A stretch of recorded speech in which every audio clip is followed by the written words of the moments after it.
morning and welcome to The Skinny for Friday, May 29th. I'm Mitch Perry, the senior political reporter for the Florida Phoenix. Back after almost a week back in my home area in the San Francisco Bay Area, but I'm back in the Tampa Bay area now for forever, basically, for the rest of the summer at least. And Ray, good morning. Ray Roa, editor-in-chief of Creative Loafing newspaper, my partner here. Good to see you again, Ray. Good morning, Mitch. Welcome back. It's good to have you back. Hey, it was great. Hope you enjoyed your Memorial Day weekend. I did. I got a sunburn, and that was the first time in years. Yeah? I feel like an irresponsible adult. Well, it's really funky because Memorial Day was actually the earliest it can possibly be. So It's like, this is always like the last weekend of May. It's like, we already had Memorial Day weekend. But I was at the Bottle Rock Festival in Napa last weekend. Did you catch any good sets? Yeah. I mean, now I'm not a big Foo Fighters fan. They were kind of the big headliner. LCD Sound System, though, I'm really a big fan of. There's all these old school artists, Chaka Khan, Joan Jett, Slater Kinney doing these with Fred Armisen doing these Ramones covers. So anyway, yeah, Napa out in the Bay Area, it was fantastic. But hey, we got a lot to talk about today. Later on the show, we'll be talking to City Council member and now Tampa mayoral candidate Bill Carlson. Little thing about this baseball stadium situation that we'll want to get to him about, and among other things. But hey, Ray, my first day back at work was on Wednesday, and 9 a.m., 9:15 in Tampa. Ron DeSantis had to go to work and get to hear his finally dropping his big proposal regarding providing property tax relief to Florida homeowners. And this is something we finally have a tangible plan in hand to discuss and debate for the next 5 months for the voters. Now, I will say that actually we all reported it as one way, and we heard yesterday it's actually kind of phase out if it's approved, come out a little bit differently. But let's talk about right now. Joining us via Zoom right now is Jeff Brandes. He's the president of the Florida Policy Project, and of course a former state legislator representing St. Pete and Pinellas County from 2010 to 2022. Jeff, good morning. Great to be with you. Hey, great to have you here with us. So want to tell our listeners, okay, so maybe you haven't followed this in the news the last 48 hours. So we do have a plan in place that the legislature will vote on next week and undoubtedly will affirm, and then it will go on the ballot, and we'll have a lot of time to talk about it going forward, the pros and cons. But let's tell our listeners what it is right now. And it is a little different than was reported on Wednesday. So the plan would be to raise everybody's homestead properties exemption would raise to $150,000 for the first year, and then $250,000 after 2 years, and then ultimately going up to $500,000. Now, when that would actually happen is going to be up to lawmakers to figure that out.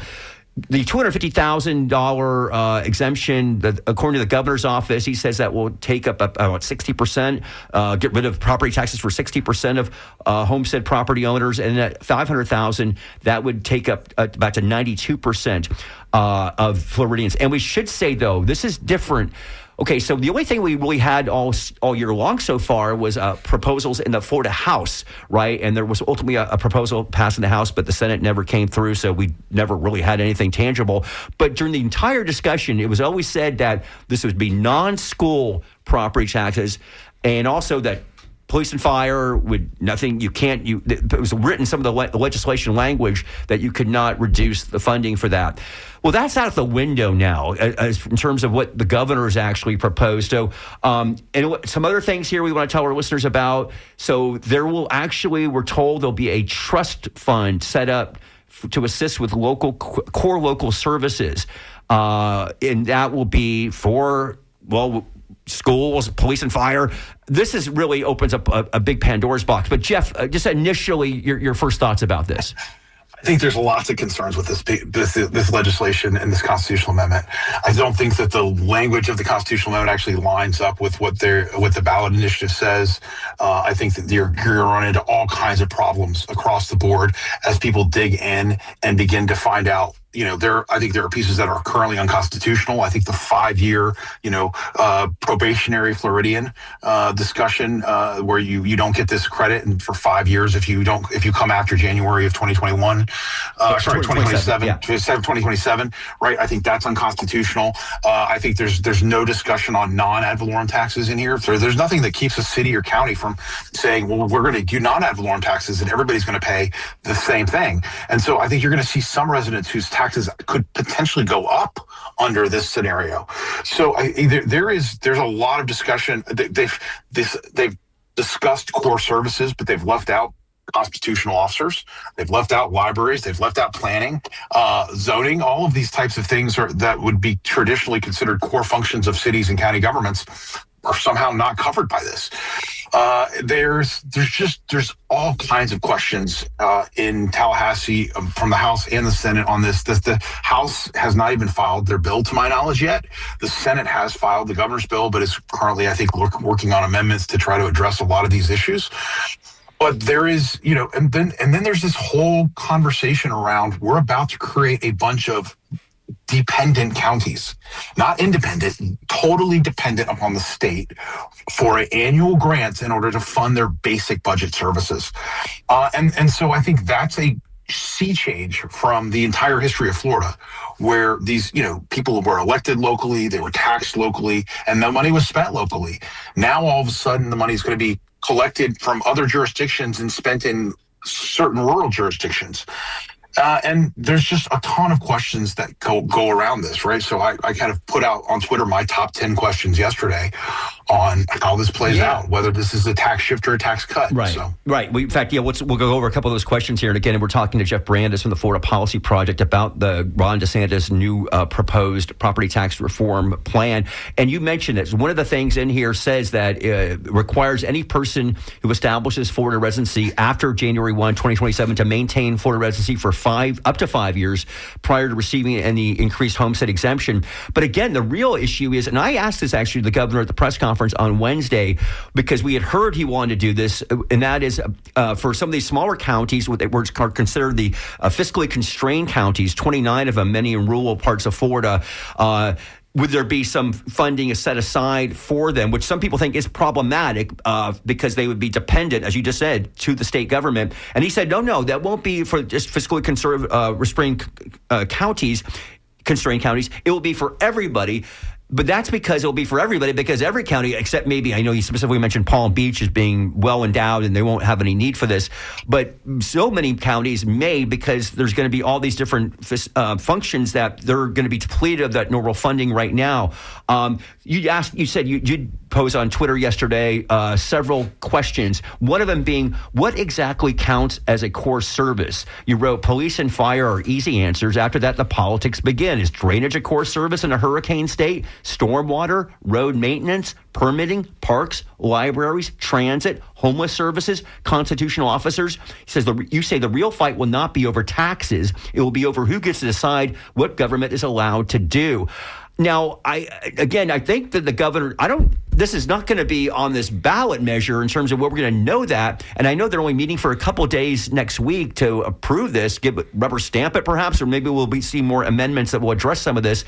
The governor did say in the presser on Wednesday that if it's approved, gets the 60% in November, the legislature and himself, his office, of course, he's out in January of next year, but they would come back in and address some of these issues then after the measure is passed. Do you think that can happen, or do we need to know these answers before everybody votes on it in November? Well, I think they're drafting both you're seeing both an implementing bill and a constitutional amendment. All right. That's what I believe has been filed so far, at least in the Senate.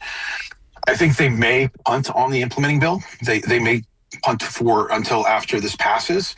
And we'll see where this plays out. I just think once you start getting into implementing bill, to try to do that at the same time when you have all these complicated questions is probably just a bridge too far for the legislature. They've got all they can do to just think about this constitutional amendment and what should be in the ballot language.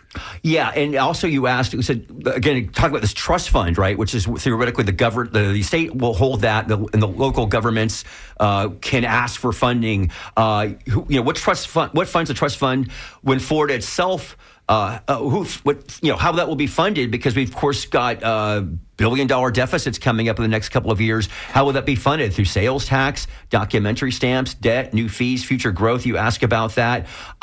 What is the durable funding source? And, I'm thinking, how big is this going to be? And is it like that for every year going forward? Does it go down in following years when, gosh, there's just a lot of questions here. These questions all over the place here, right? Again, this trust fund could be exhausted, within days. And now all of a sudden you have cities and counties that thought they were going to have funds to fund their police and firefighters and other services that now that doesn't exist. And so they're going to turn to other fees. You're going to see counties and cities go to their maximum millage on non-homesteaded properties. They could shift to water fees. They could shift to a variety of, water, sewer, garbage, electricity, franchise fees, all kinds of different fees. And you've had county commissioners said, listen, we can do this. We're just going to raise fees on everything. And so, we'll see how it plays out. Senator Brandes, 12 years representing your constituents. You're about 4 years removed from your last day. Probably feels like a lifetime. We've talked so many times about, the party and the way Tallahassee's working. How surprised are you that this proposal seems so undercooked and underthought? Well, that to me is the most surprising thing. I think it's the most amateur rollout I've ever seen of a major policy proposal. There was no data that came with it. There's no analytics. There's no variability analysis. What happens if we get into a recession? We don't know. We don't know how cities and counties are going to react and what that would mean. So it's just been, and they're having, you're going to see the legislature is going to have to fix this constitutional amendment.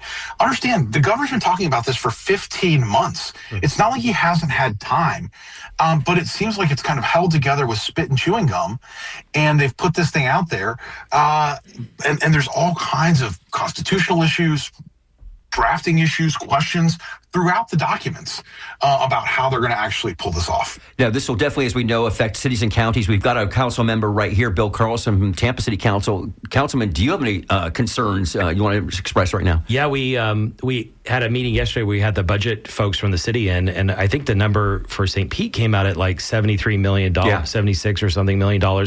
We asked the CFO's office yesterday at the city of Tampa, and they don't know the impact of it yet, but all of our non-CRA property taxes go to police and fire. And the CFO is saying, don't believe cities that say this is going to hurt police and fire. But it is all going to police and fire. And so how are you going to replace that? That's the big issue. By the way, while I have the floor, Senator, I've always said I think you're one of the smartest, if not the smartest, elected officials we ever had in the state. And you're a true visionary and love listening to all your ideas. 10 years ago, you talked about how we might not have to own cars anymore, and that didn't happen. So if we have a minute, I'd love to hear your take on what's the status of that is. Well, I think you're going to see Waymo's in Tampa. I think they'll be in St. Petersburg probably towards the end of the year. I also think you're going to see that, you're going to see CyberCab be beginning to be deployed in Florida. We're already hearing kind of they're talking about testing that in certain jurisdictions. So I think you've got, maybe my timing was off, but my direction was not. And we know that the world is getting kind of these three mega trends. It's getting more shared, it's getting more electric, and it's getting more self-driving. And so I think we'll have a very different conversation 3-5 years from now than we're having today. And also, we should note on this, and the Tampa Bay Times is reporting on this morning, that a related proposal from the governor's office, he is asking to spend $5.5 million in taxpayer dollars to have property appraisers send mailers to property owners about the amendment. This would point homeowners to a state-run website showing how much they could save if voters approve the amendment. Now, this kind of flies in the face of what legislation passed last year, banning public money from being used for political advertising or other communications. This is, of course, after what happened with Amendment 3 and Amendment 4 last 2024. Senator Brandes, any thoughts about that?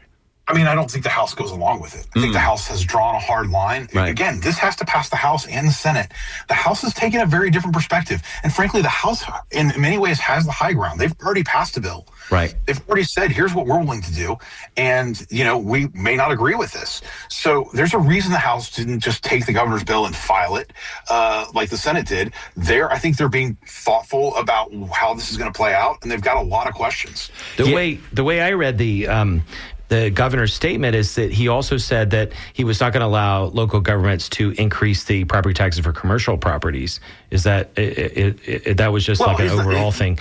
But if that happens, then like Senator Brandes said, there's going to be very little room to wiggle here. Maybe some of the fees will be increased, but you can't just not have public safety. Yeah. We can't not have ambulances to save people's lives. We have to replace them at some point. Well, what they're going to do is they're going to cap the assessment. They're going to give you more millage, right? Or they're going to have you're going to go to your cap of your millage. There are going to be commercial properties that see a 20-30% increase in their property taxes. Which also hits renters. People don't realize that correct. Renters are going to get hit worst of all. Yeah, absolutely. So much to talk about this. Senator Branch, we're definitely going to have you back on before November for this and other issues. Of course, Jeff Brandes is the president of the Florida Policy Project. Senator Brandes, thanks so much for joining us here this morning on The Skinny. Thanks, Jeff. My pleasure. Great to be with you. Thanks so much. All right. Yeah, that it's such. Well, it's going to be interesting. He mentions about the House. Daniel Perez, the House Speaker, he was very cool. Now Wednesday was so interesting. Ben Albritton, the Senate President, he was all enthusiastic. He said $250,000, which is what the exemption initially was going to be.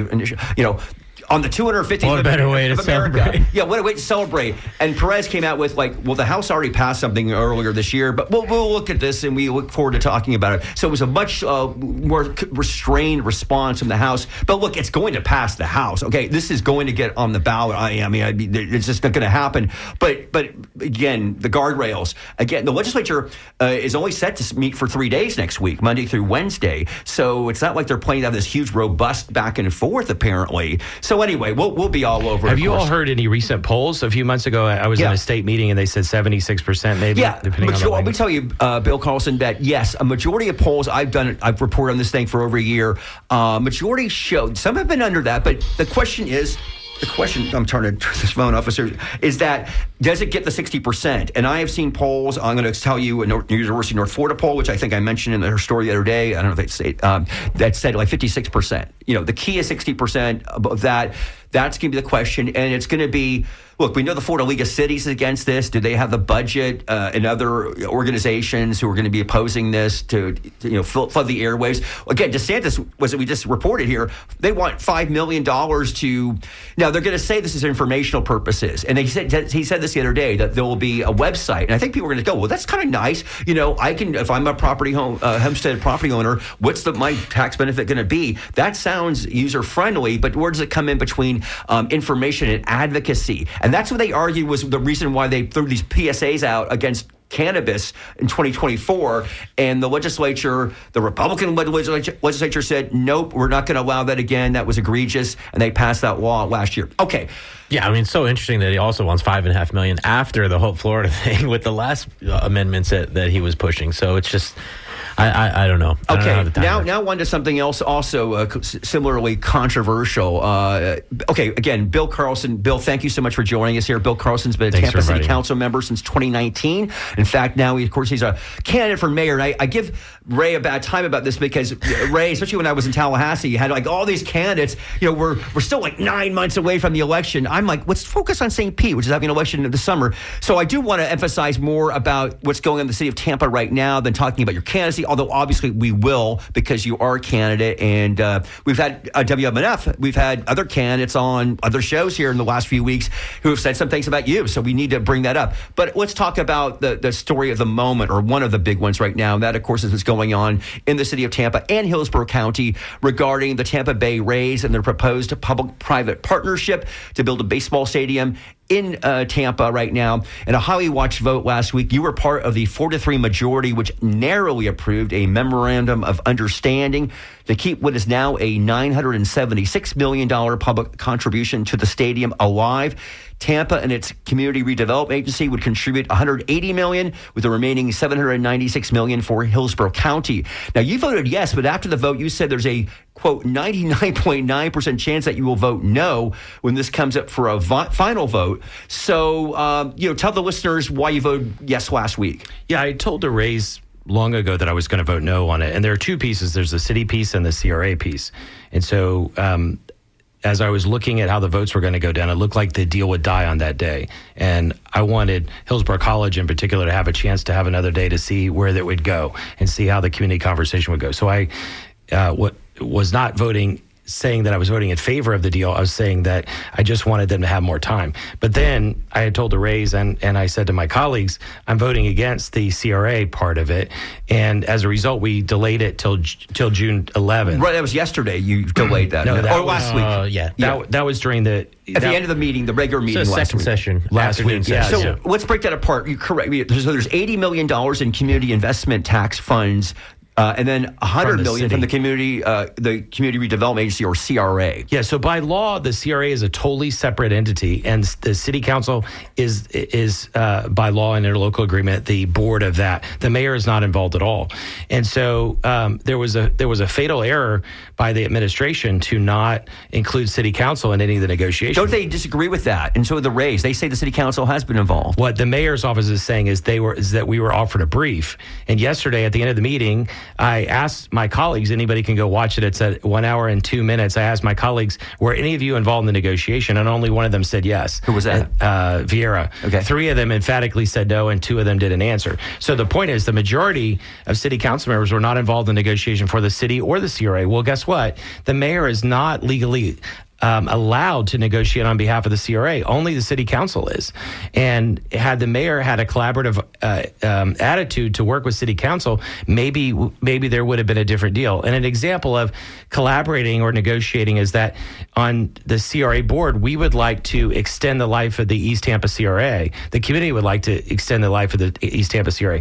But the administration has fought against that for several years. If we were to negotiate a deal for the CRA, among other things, we might ask for the county to agree to, while they want us to vote on this, we might get them to agree to extend the life of the East Tampa CRA. Right. Again, we're talking right now, Tampa City Council member Bill Carlson here. Bill, let's see here. So now the Rays, of course, they've been talking about how they've been flexible here, right? They said they originally, I guess, wanted $200 million from the CIT. That's down to $80 million. Again, that's different than the CRA money. That's the CIT money. I think what you say, talk yourself. I don't want to quote you at all here. We know the controversy with some folks about the CIT, and say Josh Washtel from the Hillsborough County Commission has said is that CIT money was never, the public, when they voted on that to reaffirm that CIT a couple years ago, it was never meant to go towards new sports facilities. And by the way, we just heard this week that the Tampa Bay Buccaneers want up to $1 billion in improvements for their structure. That's interesting. But anyway, on the CIT, what are your thoughts about that? You've heard Wostel's arguments, but the reality is that the city of Tampa is out of money. The city of Tampa doesn't have any money. And if you look at think about Pam Arroyo's administration was during the Great Recession. Yeah. And so she had to save money, and she saved a lot of money into the reserve fund. The next mayor raised taxes and raided the reserve fund and spent a lot of money on pet projects. This mayor has spent a lot of money on pet projects and borrowed the money. So now we're in a situation where the public doesn't want us to raise taxes, and we can't borrow any more money. But yet we have billions of dollars of deferred maintenance on roads, stormwater projects, and other things that we need to do with no ability to be able to pay for them. And even though the $80 million is CIT money is above what was budgeted, right, we still have fire trucks that are 20 years old, and they should only be 5 years old. So sometime in the future, if a fire truck goes to save somebody who's having a heart attack and the truck breaks down and the person dies, then we'll wish we had spent the money to save people's lives. So those are the kinds of decisions that we're looking at right now. Let me ask you this about the Rays, because somebody said this to me the other day, and that is that Bill Carlson has received campaign contributions from the Tampa Bay Rays. Is that accurate? No. In fact, as they've offered to give money to my campaign, I said no. I said, although it's legal and ethical, I thought it would be a bad idea to do that. So we said no, we wouldn't. It absolutely is legal if they were to do that, of course. So you've not received funds from anybody connected to the Rays, No. Patrick, Ken? No. Now, another source of, I guess you would say controversy has been the fact that now, people want to contribute to your campaign. You have a PAC, Friends of Bill Carlson, but there's also another PAC, Leading Tampa Inc., that is considered dark money, if you will. No, that was from a hit piece that I assume the other camp paid for. There are, in nonprofits, there are 501c3s and 501c4s.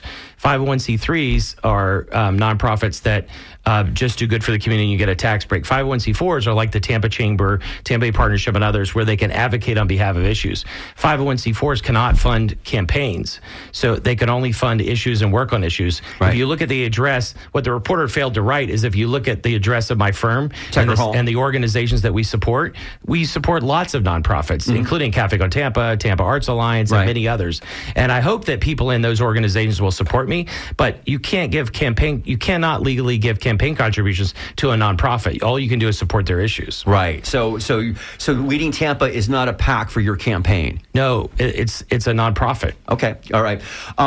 Okay. Lots going on here. Now you are a candidate. Let me ask you Can something. we stay on the raise real quick? What do you say to taxpayers when they see that the city's going to have to bond this money out? This is money that you're going to give to the raise and then try to recoup, through revenue with a recession possibly coming. So many unknowns. What do you say to people, and what do you say to the raise? I feel like when we talk to regular people, we always tell them not to live within your means and things like that. How do we talk to a sports team? What they're talking about is bonding the CRA money. And again, the mayor's office had no legal authority to negotiate this on our behalf. The CRA in Tampa has never bonded money before. It's unprecedented.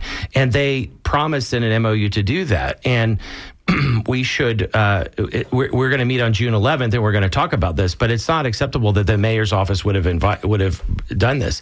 If you're in favor of the deal going through and it doesn't go through, it's because the mayor's office did not include city council. If you're not against it, if you are against it, then if it doesn't go through, you'll be happy. But what should happen is there should be a collaborative approach. Look at the difference between what the county is doing and what the city is doing. Bonnie Wise has had regular conversations with all the county commissioners because I've talked to her and I've talked to the county commissioners, at least 4 or 5 of them.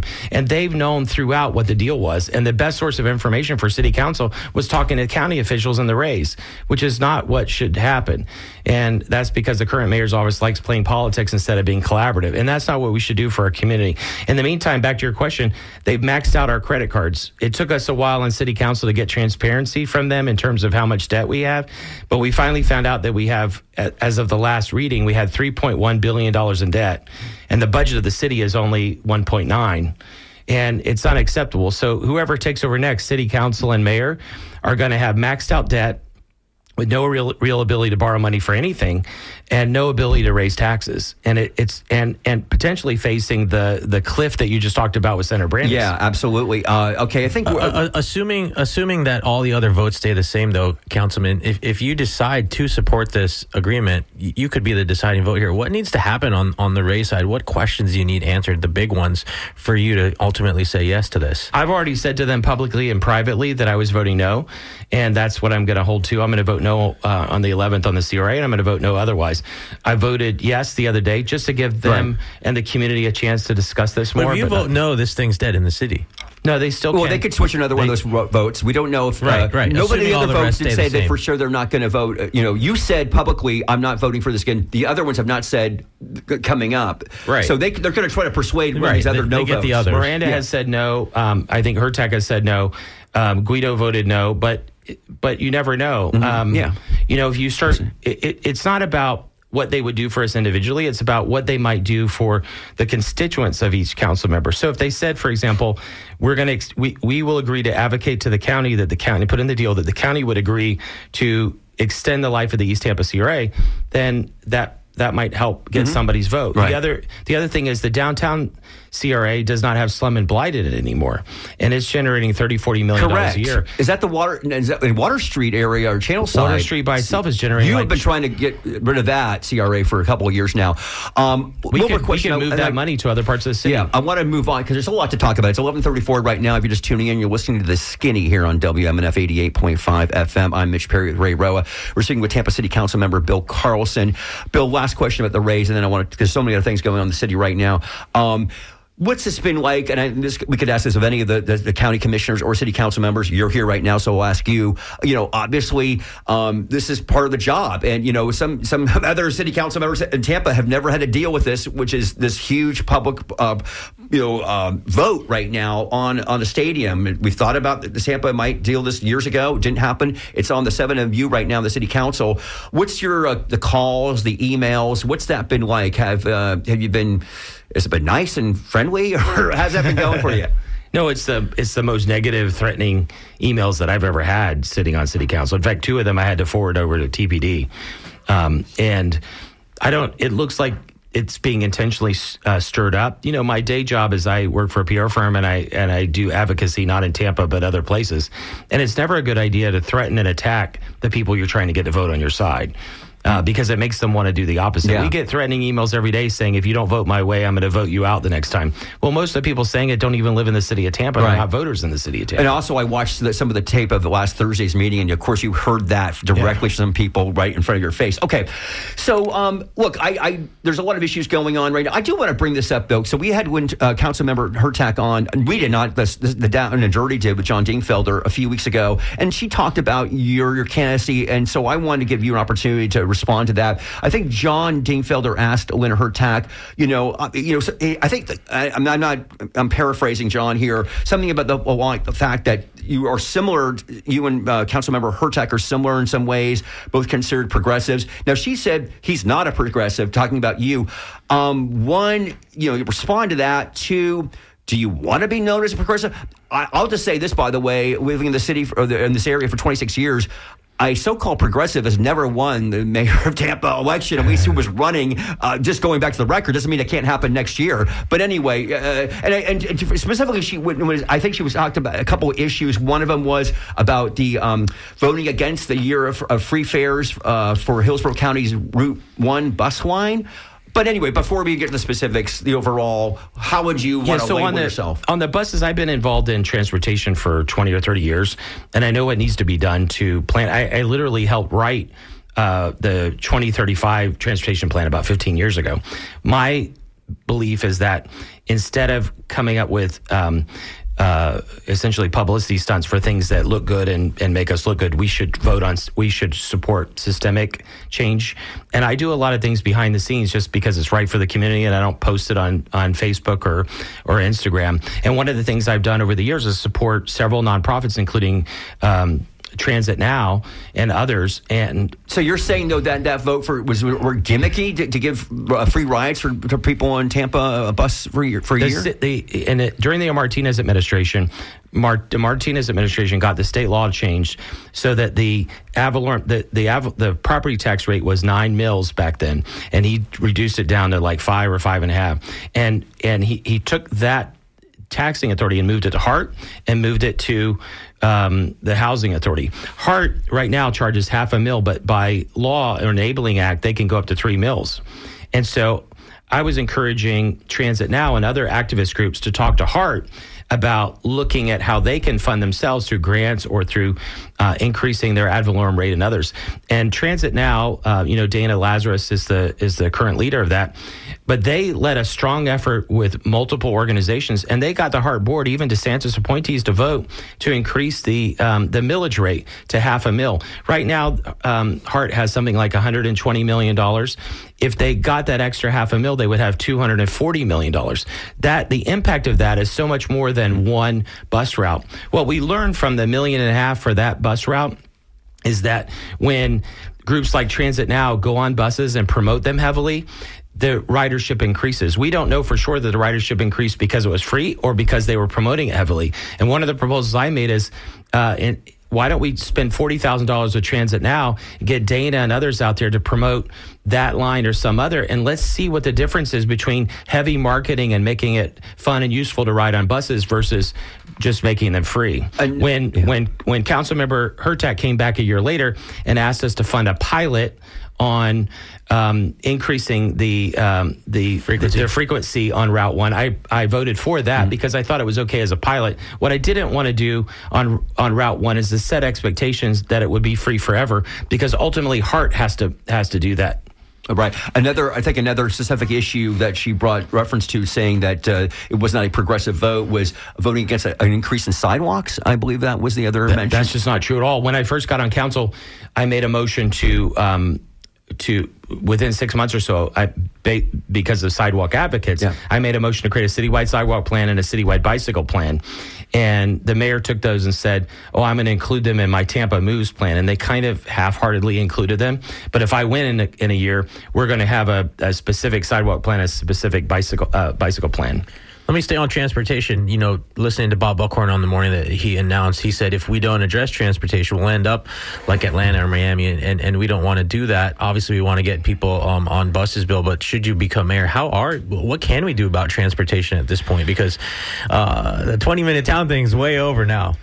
And the streetcar is the only possible thing, right? I see viable. Especially just given, Hart still coming out from those CEOs that weren't that great, extremely underfunded. What do we do about getting people around town? The biggest obstacle is funding. And so what he's saying is he's going to bring back the proposal for a 1 cent sales tax. Do you support that? It depends on how it's going to be spent. Sure, right. And ultimately the public has to vote on it. The same thing is if Hart did vote to increase their ad valorem rate by $500,000, but it has to go to the ballot and the county has to approve to put it on the ballot. That's the obstacle that Transit Now ran. So the public has a choice of ad valorem rate or sales tax rate if they want to fund big projects. The third option, which the current mayor is working on, is federal government supported debt. I don't support debt at all because I think it's unsustainable, especially since we've already maxed out the credit cards of the city. I want to move on. Again, the label of a progressive. Do you subscribe to that? Do you care about that? Does that matter? I don't like labels at all. I don't want to be called any label, but I've supported progressive causes. I've supported the progressive groups. I've personally sponsored events. I've supported, Young Democrats, Hillsborough, young black progressives. How about Young New Republicans, Council, though? And you support it, and by not support, but and again, this is just the facts, right? So you got some heat from some liberal groups because of your selection to the city's budget advisory board. I think your original choice was Jake Hoffman, who's somebody we've had on the program here from the Tampa Bay Young Republicans, and then I had Brittany Wiese, who we've also had on here, past president of the Tampa Bay Young Republicans. But again, some of the progressives objected to that, and then you appointed Tara Bluma, who was definitely somebody who's a big Donald Trump person. So this is to the Budget and Finance Committee. If you look at it on the Budget and Finance Committee, we need people who are fiscally conservative, whether they're Republican or Democrat, because we need to hold this administration accountable. Because this administration, last administration, overspent on pet projects, and we need help to do that. But flip it to on another committee, I appointed Connie Burton, who became chair of the committee. And so those are opposite spectrum, opposite parts of the political spectrum. I think we need to address everybody in the community, whether you're Republican, Democrat, whatever. You all have a place in our community, and we need to listen to all the voices and look at Cafe Con Tampa, which I think both of you have spoken at. My philosophy is to have everything open to everybody, and so every week we have Republicans, Democrats, everybody, and we have speakers of different kinds. And one of the problems that's been facing our community forever is that there are obstacles to entry in some groups. There's a group here in Tampa that costs $50,000 to join. I've tried to join it twice, and I've been turned down because allies of Buckhorn have told them not to allow me in. It's not the Merrymakers, right? I'm a city council member, and my business is in Tampa. I'm a CEO of a business, and they still block people out. So how does a small business have a chance to succeed in an environment like that? How does a minority or woman-owned business have a chance to succeed? What we need to do is create a level playing field. Candy Lowe was just in the other room. She and I cross-pollinate between Tea and Conversation and Cafe Con Tampa. I go to Tea and Conversation, invite people to come to Cafe Con Tampa and vice versa, because you know what? The predominantly black entrepreneurs that show up at Tea and Conversation, they want access to customers who can help them, and vice versa. And we should tell listeners, if they're not familiar with Cafe Con Tampa, that is a public affairs event every Friday morning, 8 a.m. How long have you been involved with that? It was founded about 15 years ago. I joined about 12 or 13 years ago. Yeah, I think since then I was covering that. And like I said, Ray and I have both on different occasions been speakers there. It's one of the last places I can find like somewhat reasonable Republicans to get on the record to talk about stuff. And as far as I won't speak for you, Mitch. Well, you're speaking for yourself there. Yeah, I will not speak for Mitch. The thing about it, though, is if you go to cafecontampa.com, unlike other groups, there's no membership. Right. If you want to come, you come in the door. Yeah, we don't mention prices here, by the way. You come in the door and then you pay to join. If you can't afford it, you just use the promo code SCHOLAR, and we, with no questions asked, we let you in free. We literally have millionaires sitting next to people who don't have a home. And we have people come in who don't have a job, and people who are elected and CEOs of companies. The only way our community can prosper is to have people mixing with each other and networking with each other. A couple things I want to bring. Can you just mention about the I think you said something about the spending or about this current mayor. by the way, you're missing a press conference right now, Bill, that the mayor is holding right now with developer Related Urban to celebrate the topping out of Gallery at Rome Yards, an 18-acre development that will be completed. When complete, will include 954 residential units, townhomes, retail and commercial space, and other amenities in what is known as the West River neighborhood. Your thoughts about the Rome Yards project? There are conflicts with the Rome Yard project and the West River project and the way the RFPs were let, and the Times and others have covered that. Yeah, these are. I have a concern. One of them is that, and this started in the Buckhorn administration, if you have 1,200 affordable units, and they weren't very nice units, but if you have 1,200 affordable units, you build 1,200 units somewhere else, and you offer those units to the folks. At the time these were torn down, we had a official shortage of 25,000 units. And they kicked them out. The only choice people had was to go out in the county. Well, think about the problems that created in terms of uprooting kids to go to different schools, putting people farther away from their jobs. It created transportation headaches. I think it was unconscionable to move people without having built the units already. And today they're talking about some of the units are 20% AMI and others. If it's above 80% AMI, it's not affordable housing. 80% AMI in south of Gandy and South Tampa is market rate. So if there's some of these units are 180% AMI, that's really subsidizing for rich people. That's not what we should be doing. Now, we should also talk about, I know the mayor, of course, had her State of the City address a few weeks ago at the Fair Oaks Recreation Center. And I remember going back to this 2019, 2020, this was a big controversy. It was when the first year you were in city council, mayor had been elected, Mayor Castor. There was an issue with that facility, the former facility there now, about being dilapidated, right? And the mayor originally said that she wanted to spruce it up for a few $100,000. She was against building a whole new facility. That changed. That project then was supposed to cost $18 million, but I looked this up the other day. It came in a little under $35 million. What happened there? So the community came before us as the CRA board. Again, the mayor's not part of the CRA. And they said, we want you to renovate the building. The previous mayor had rejected twice spending $350,000 to renovate the building, and it was unsafe. So we, CRA board, had a meeting at the building, and there were 100 people in the community. You can watch the video. It's on the Times website. And the mayor tried to one-up us by showing a video at the beginning saying that she was going to pay the $350,000. And the audience booed her and said, we don't want that anymore. Now we want a new building. So I went back and proposed a new building, which would have been $4 or $5 million.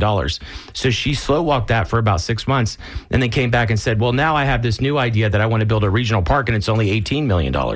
The ultimate price, as far as I remember, was $43 million.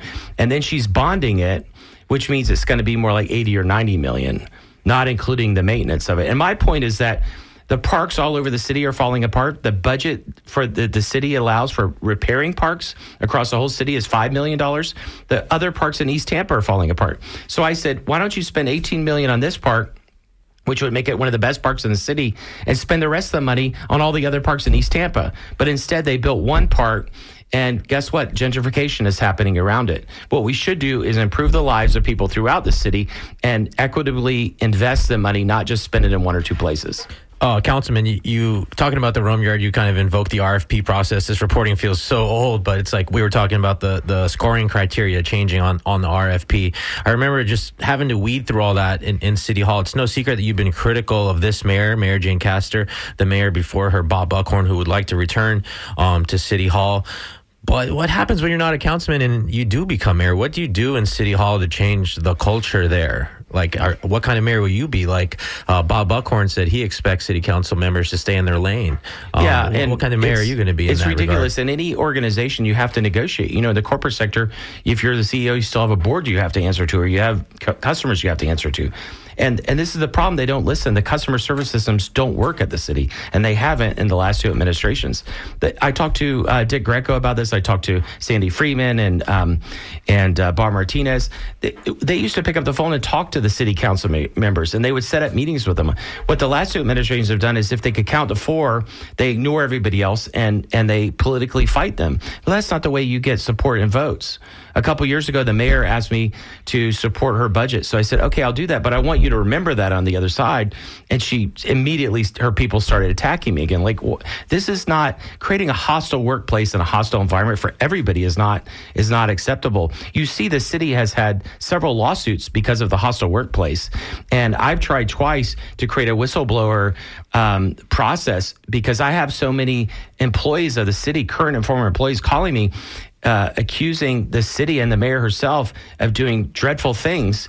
And if the employees of the city are scared of retaliation, what does that do for how they're going to treat the public or how they solve problems for the public? We need to change the entire culture of the city for the better. Yeah, we just reported on that Gene Duncan settlement out of transportation. $350 for the settlement. Just got a public records request back on the actual attorney costs.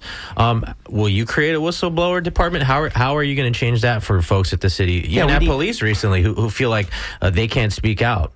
One of the things that I've done in my day job is I've gone through and kind of re-engineered the way organizations work. And I've got a friend who used to work at Disney and Singapore Airlines, and we can go through and change the incentive systems and focus on outward measures instead of internal measures. Right now in the city, surviving is the biggest thing you can do, surviving all the attacks. Instead, what we need to do is measure performance based on how satisfied the constituents and customers are, how much we're able to solve problems in the community, and not work on pet projects, but look at real numbers. A few years ago, I worked with some of the best economists in the state to create TampaScorecard.com. And besides all the bravado about how great Tampa is, we out of the top 6 cities in the state, we're second to last on poverty rate. We have one of the worst poverty rates in the city. We have one of the worst disparity rates between men and women, and one of the best worst and that's disparity rates between black and white. Cities in the Southeast, is that correct? Like comparing Atlanta, to the top cities in Florida. But then I also, because the last administration compared us to Charlotte, Atlanta, and Austin, I compared us to them. And what it shows is we're not even moving in the same direction. Mm-hmm. And, I spent a lot of time in St. Pete in the last few years. St. Pete has kicked Tampa's butt economically because, Mayor Kreisman, Rick Baker, and others who had a vision to bring everybody in the community together and try to benefit everybody, and also work on a knowledge and innovation economy and bring everybody up to it. Instead, the last 2 administrations here have worked on what I call the edifice complex, where we measure success by the number of buildings we have.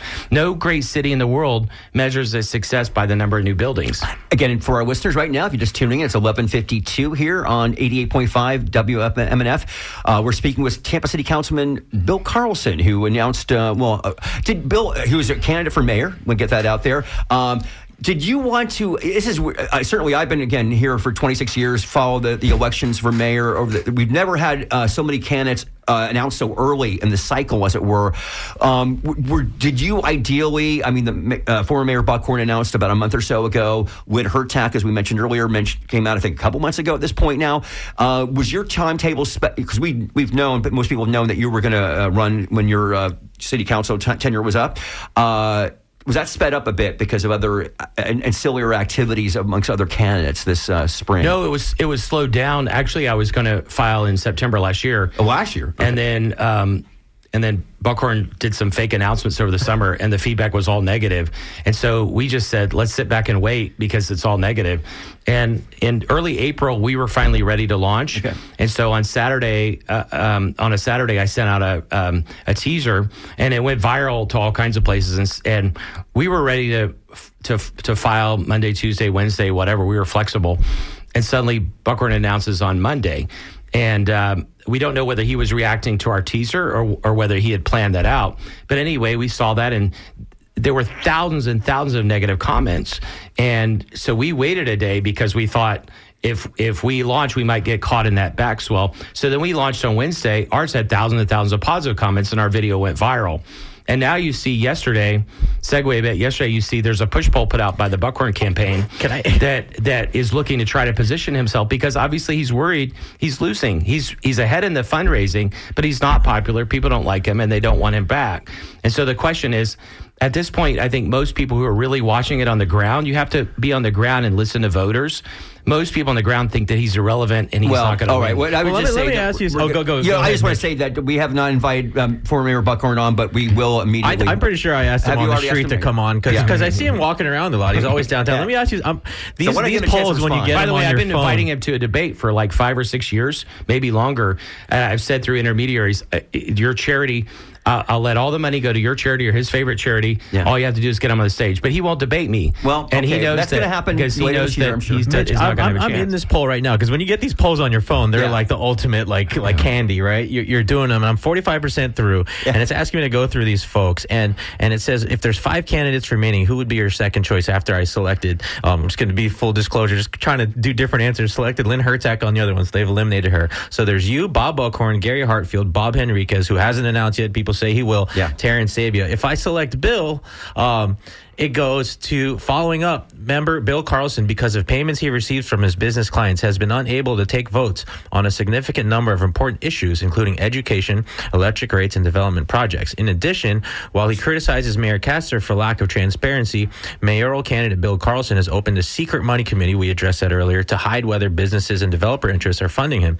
His critics say both raise real questions about how he would run Tampa as mayor. Does this information cause you to definitely not support him for mayor? Probably not support him, or makes no difference. I was howling laughing. I can't see your face right now because I'm reading off of this. These things are so interesting to me. I was howling laughing last night when I saw it, and all of our people saw it. So the recusal thing is what they've hit me with already once in the media is I recuse myself more than all the other city council members combined. Well, that's because I have my own business. But here's the thing. If most of the times I recuse myself, I didn't legally have to, but if there was going to be a question about conflict of interest, I recuse myself anyway. An example is if my firm has a client, we have an office in Jacksonville. If we have a client in Jacksonville and that business does business with another business, and the second business that we don't do business with has some business with the city, you could construe that there's some kind of conflict. I'll recuse myself anyway. Contrast that to Buckhorn creates a big deal with the Related Group, more than one big deal with the Related Group, and guess who their lobbyist is now? Bob Buckhorn. And the other lobbying group is the lobbying firm that employs the mayor's partner.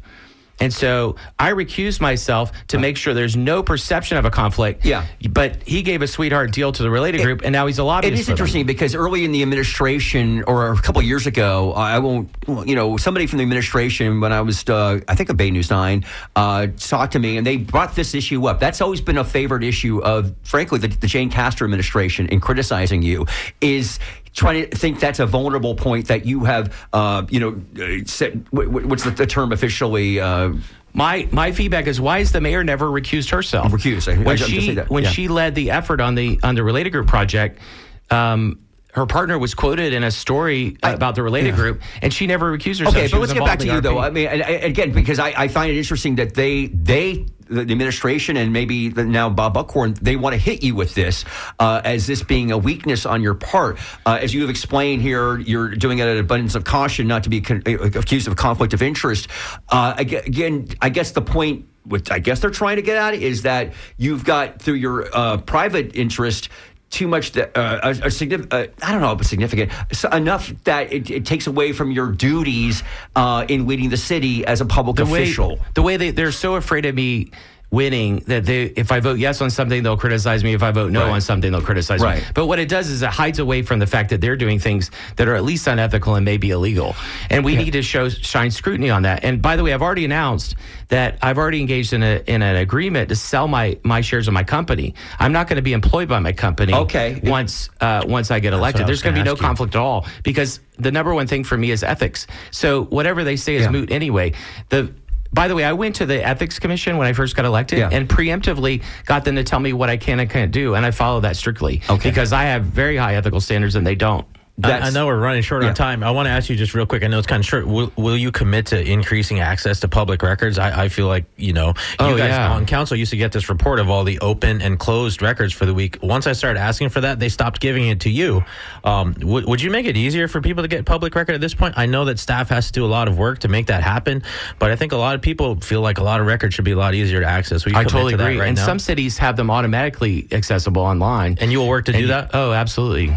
Okay, we're going to leave it there. Tampa City Council member Bill Carlson, thanks so much for joining us here on The Skinny. We probably will definitely have you back in before the election. I mean, can I just say, this city could be so much more than shiny buildings. We can improve the quality of life of people in neighborhoods and the people in our community, and we need to measure success by how the people in our community feel, not the shiny new buildings. That's Thank the you. voice of District 4 Tampa City Councilman Bill Carlson, our guest for the majority of the show. Senator Jeff Brandes at the top of the show. Thank you to both of them for being here. Skip Sassy's on the boards for. Yeah. Oh, go, Mitch. Oh, no, yeah, we got a little bit of time here. I just want to prime the pump, so to speak, because next week, Ray, we will be doing fundraising the second time of this year, second of 3 times they do it, to keep this public non-commercial radio station on the air. And of course now, because Governor DeSantis, by the way, he can't veto state funding for WMNF now because he did it last year. It's no longer in the budget. So, we're going to go into our listeners next week. That's right. Ask them. We really hope they can contribute. WMNF Tampa will need your help next week, and that's going to be going on. So you'll hear a lot of that from us. Anthony Madeur's on the phone. Skip Sassy on the boards for us here at WMNF Tampa.